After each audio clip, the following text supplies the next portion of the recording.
Why do some talented people never succeed? It is a painful question. Some people are born with advantages. They learn quickly. They speak confidently. They seem gifted from the beginning. And yet, many of them disappear. They quit when progress slows. They lose patience when recognition does not arrive. They stop when life becomes harder than expected. Meanwhile, someone less impressive continues quietly. Day after day. Year after year. And eventually, the world calls them successful. So maybe talent is not the real difference. Maybe the real difference is endurance. Modern life worships talent. We admire the genius founder, the naturally gifted athlete, the charismatic creator, the student who succeeds without trying, the person who seems born to win. Talent looks magical from the outside. It makes success appear effortless. It makes achievement seem easy. It makes other people wonder. Maybe they were just made for this. But this belief is dangerous. Because when we worship talent too much, we begin to underestimate the quiet power of staying. In America today, this pressure is everywhere. A young creator uploads videos and compares themselves to someone who went viral overnight. A college student sees classmates landing dream internships and begins to feel behind. A startup founder watches another company raise millions while their own business struggles to survive. A writer, artist, or athlete sees someone younger, faster, richer, or more confident getting attention. And quietly, one painful thought appears. Maybe I'm just not good enough. But the old man in the sea offers a different answer. Maybe you are not failing because you lack talent. Maybe you are still learning what endurance can build. To understand this, we return to Santiago, an old fisherman. Poor, tired, mocked by others, living in a small shack, sailing a small boat, using simple tools. From the outside, Santiago does not look like someone destined for greatness. He has no wealth, no status, no advantage, no audience watching him, no proof that success is coming. But Hemingway gives him something more important than comfort. He gives him endurance. For 84 days, Santiago catches nothing. Not one bad day. Not one unlucky week. But 84 days of public failure. Every morning, he sails out. Every evening, he returns empty-handed. The village notices. The fishermen whisper. Some laugh. Some pity him. Some believe his best days are already gone. And that is one of the cruelest parts of failure. It does not only attack your results. It attacks your identity. After enough disappointment, you begin to wonder if the world is right about you. This is where talent often breaks. Talent loves quick feedback. Talent loves recognition. Talent loves proof that the gift is real. But endurance survives without applause. Endurance says, I will continue even when nobody is impressed. That is what makes Santiago different. He does not return to the sea because the ocean rewards him. He returns because fishing is part of who he is. His identity is not built on one good day. It is built on a lifetime of showing up. This is the first great lesson. Talent is what you can do easily. Endurance is what you continue doing when it becomes hard. Talent works when conditions are good. Endurance works when conditions collapse. Talent shines when people are watching. Endurance survives when nobody cares. And in the long run, life does not only reward those who begin with ability. It rewards those who remain faithful to the work after the excitement disappears. On the 85th day, Santiago sails farther than usual. That detail matters. He does not stay near the shore, where failure has become familiar. He goes deeper. Farther from safety. Farther from comfort. Farther from the opinions of the village. And there, in the deep water, he finds the giant marlin. Not because he is young. Not because he is strongest. Not because he has the best equipment. But because he is still there.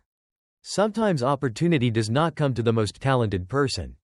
It comes to the person who refused to leave. But catching the marlin is not the end. It becomes the test. The fish pulls him across the sea. The rope cuts into his hands. His body aches. His strength fades. His loneliness deepens. At any moment, Santiago could let go. And from the outside, letting go would make sense.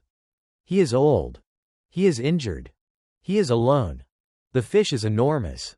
But endurance is not built by perfect conditions. It is revealed by impossible ones. This is why endurance beats talent. Talent may help you begin the fight. But endurance keeps you in the fight after your body, your mind, and your emotions begin asking for escape. There comes a moment in every meaningful journey when natural ability is no longer enough. The business becomes harder than expected.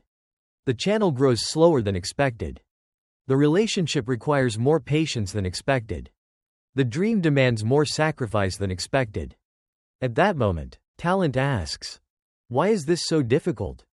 Endurance answers, "Because this is where the real work begins." The modern world often confuses speed with strength. If someone grows quickly, we call them successful. If someone learns quickly, we call them gifted. If someone gets attention quickly, we assume they are special. But speed can be misleading. Some people rise quickly because conditions favor them. Some people win early because the test has not become difficult yet. Some people look strong because they have never been truly challenged. But time reveals everything. Time exposes weak commitment. Time exposes shallow ambition. Time exposes the difference between wanting the reward and respecting the process. Santiago does not win because he is fast. He wins because he lasts. There is a quiet dignity in lasting. It does not look exciting.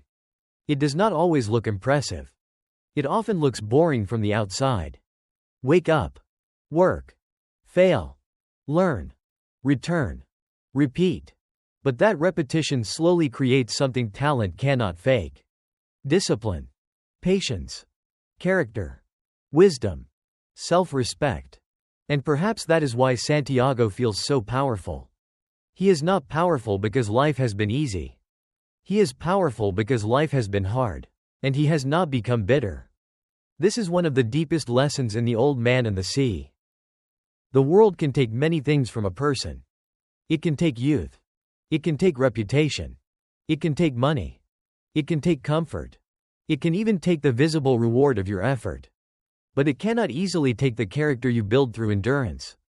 Hemingway writes, "A man can be destroyed but not defeated." The line does not mean you will always win. It means defeat is not only about what happens outside you. It is also about what you surrender inside yourself. Santiago loses much of the marlin to the sharks. From the outside, his victory looks damaged. The fish he fought so hard to catch becomes little more than a skeleton. But the old man is not reduced. That is the difference. The reward can be attacked. The result can be misunderstood. The evidence can disappear. But the endurance remains inside him.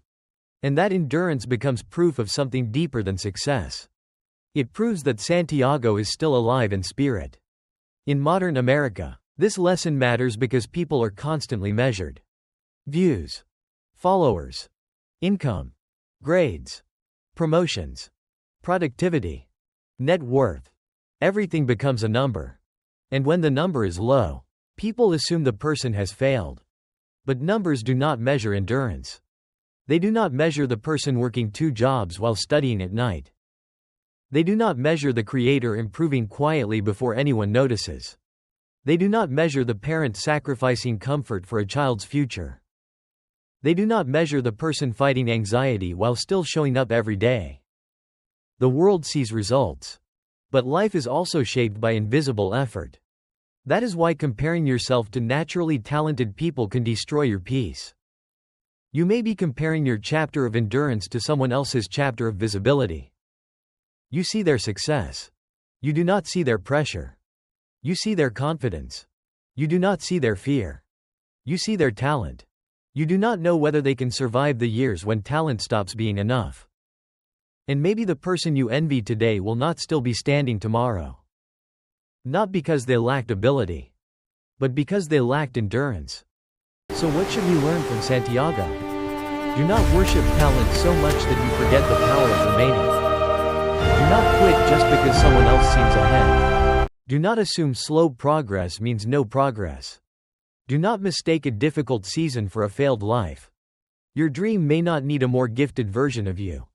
It may need a more enduring version of you. The version that keeps learning, keeps returning, keeps improving, keeps holding the line. Even when the sea is dark. Even when the village doubts.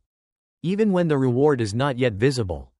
And now, as Santiago returns from the sea, exhausted and wounded, another question begins to rise. If endurance is greater than talent, then why does the world so often fail to recognize it? Why do people misunderstand the quiet battles that shape us? When Santiago reaches the shore, many people will see only the skeleton of a fish. They will not see the lonely nights, the torn hands, the courage, the impossible choice to keep fighting. And maybe that is the next lesson hidden inside Hemingway's story. What happens when you know what you endured, but the world only sees what you lost? To be continued? Next episode. When the world doesn't understand your battle.